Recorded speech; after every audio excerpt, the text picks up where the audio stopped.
जय श्री राम मित्रों, मैं आपका ज्योतिष मित्र राकेश पांडे आज पुनः वैदिक इनसाइट्स अनवेल्ड चैनल में आप सभी के समक्ष उपस्थित हुआ हूँ। साथियों, कुछ दिनों से व्यस्तता के कारण मैं वीडियो नहीं बना पाया और अब मैं प्रयास करूँगा कि समय के साथ कुछ वीडियो बनते रहें। तो साथियों, हम अष्टम भाव पर चर्चा कर रहे थे। अष्टम भाव आयु का भाव है और अलग अलग ग्रहों की अष्टम भाव पे स्थिति और आयु के संदर्भ में उनकी इम्पोर्टेंस को हम समझने का प्रयास कर रहे थे। तो साथियों, आज हम चंद्रमा के बारे में समझेंगे कि चंद्रमा का आयु के संबंध में क्या महत्व है, पत्रिका में चंद्रमा की स्थिति कब अच्छी नहीं मानी जाती है और कब चंद्रमा बालारिष्ट योग बनाता है, जो कि बहुत महत्वपूर्ण दोष है कह सकते हैं एक प्रकार से, जो कि किसी भी जातक की पत्रिका में यदि पाया जाता है तो वह एक चिंता का विषय बन जाता है और ऐसे जातकों को कुछ न कुछ शारीरिक परेशानी लगी रहती है और उनकी आयु भी औसत से कम होती है या कई बार कम समय में ही वो मृत्यु को प्राप्त हो जाते हैं। बालारिष्ट मतलब 12 साल तक बनने वाला दोष होता है, जो कि चंद्रमा के कारण बनता है। तो साथियों, यह दोष कब बनता है इसको समझने की जरूरत है। तो चंद्रमा जब भी पत्रिका में छठे, आठवें या 12वें भाव में बैठा हो, नीच का हो या अस्त हो या शत्रु क्षेत्री हो, 2 या 2 से अधिक अशुभ ग्रहों से प्रभावित हो, तो प्रभावित कैसे हो सकता है? या तो उन ग्रहों के साथ बैठा हो या उनसे दृष्ट हो। तो यहाँ पर जो अशुभ ग्रह हैं, शनि, मंगल, राहु, केतु, इनके साथ चंद्रमा पीड़ित हो तो ऐसा चंद्रमा बहुत पीड़ित माना जाएगा। और यदि कृष्ण पक्ष के अमावस्या के आसपास का चंद्रमा है तो यह चंद्रमा नैसर्गिक रूप से अशुभ भी माना जाता है। तो अशुभ चंद्रमा हो, छठे, 8वें, 12वें भाव में पाप ग्रहों से पीड़ित हो, उनके प्रभाव में हो, शुभ ग्रहों से किसी भी प्रकार का संबंध ना बना रहा हो, तो शुभ ग्रह यहाँ नैसर्गिक शुभ ग्रह जैसे गुरु, शुक्र, शुभ बुध, इनसे प्रभाव ना बना रहा हो और अशुभ ग्रहों के ही प्रभाव में छठे, 8वें, 12वें भाव में नीच, अस्त, शत्रु क्षेत्री बैठा हो। नवांश पत्रिका में भी फिर हम चंद्रमा की स्थिति को देखते हैं कि नवांश में वह कहाँ बैठा है।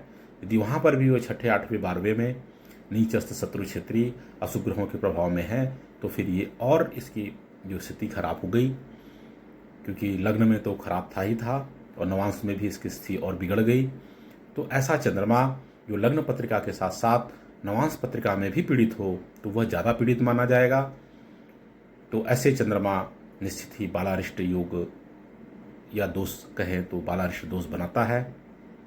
और ऐसे चंद्रमा की जब दशा अंतर्दशा आती है तो विशेष सावधानी की जरूरत है। ऐसे जातकों को कई प्रकार की मानसिक और स्वास्थ्य परेशानी हो सकती है, क्योंकि चंद्रमा मन का कारक है, बुद्धि विवेक का कारक है, क्योंकि चंद्र पत्रिका से भी हम पत्रिका का विचार करते हैं। और साथ में हमें यह भी देखना चाहिए कि मंगल की स्थिति क्या है। मंगल, क्योंकि कालपुरुष की पत्रिका में लग्नेश है और अष्टमेश भी है, तो यदि मंगल अच्छी स्थिति में है तो शरीर का सुख मिलेगा, आयु अच्छी मिलेगी। और आयुष कारक ग्रह शनि की स्थिति को देखना चाहिए कि शनि कैसी स्थिति में है। यदि वह शुभ स्थिति में है, अच्छे ग्रहों से दृष्ट हैं, शुभ ग्रहों से दृष्ट हैं, केंद्र त्रिकोण में बैठे हैं, नवांश में भी अच्छी राशि, अच्छे भाव में बैठे हैं, तो शनि अच्छा है, मंगल अच्छा है और लग्नेश और लग्नेश भी अच्छा हो, तो फिर यही चंद्रमा जो छठे, 8वें, 12वें में बैठा है उतना जातक को परेशान नहीं कर पाएगा। लेकिन शनि, मंगल भी यदि पीड़ित हों तो ये जो चंद्रमा पीड़ित है ये आयु को कम करेगा और जातक को नाना प्रकार की परेशानियों का सामना करना पड़ेगा। तो साथियों, जब भी चंद्रमा की स्थिति को देखें तो अन्य स्थितियों पर भी, अन्य ग्रहों को भी देखना चाहिए और चंद्रमा की स्थिति को लग्न पत्रिका के साथ साथ नवांश पत्रिका में भी देखना चाहिए। साथ में अन्य जो ग्रह हैं जो आयु को सपोर्ट करते हैं उनकी स्थिति को देखना चाहिए, जैसे मंगल हो गया, शनि हो गया, जन्म पत्रिका में जो आपका लग्नेश है उसका, और सूर्य जो आरोग्यता के कारक हैं इनका, इन सभी बातों को देखने के बाद ही यह निर्णय लेना चाहिए कि जातक का चंद्रमा जो छठे, 8वें, 12वें में विपरीत परिस्थिति में बैठा है, ये कितना परेशानी देगा। और साथियों, जैसा हम आप जानते हैं कि कोई भी ग्रह अपनी दशा अंतर्दशा में ही अपने विशेष परिणाम देता है, इसलिए देखना चाहिए कि क्या चंद्रमा की दशा अंतर्दशा आ रही है और जो महादशा चल रही है वो किन भावों की महादशा है। क्या वो छठे, 8वें, 12वें के स्वामियों की दशा है, क्या द्वितीय और सप्तम भाव के स्वामियों की दशा है। यदि इनकी महादशा हो और पीढ़ी चंद्रमा की अंतर्दशा आए तो फिर निश्चित ही समस्या वाली बात है और बहुत सावधानी की जरूरत है।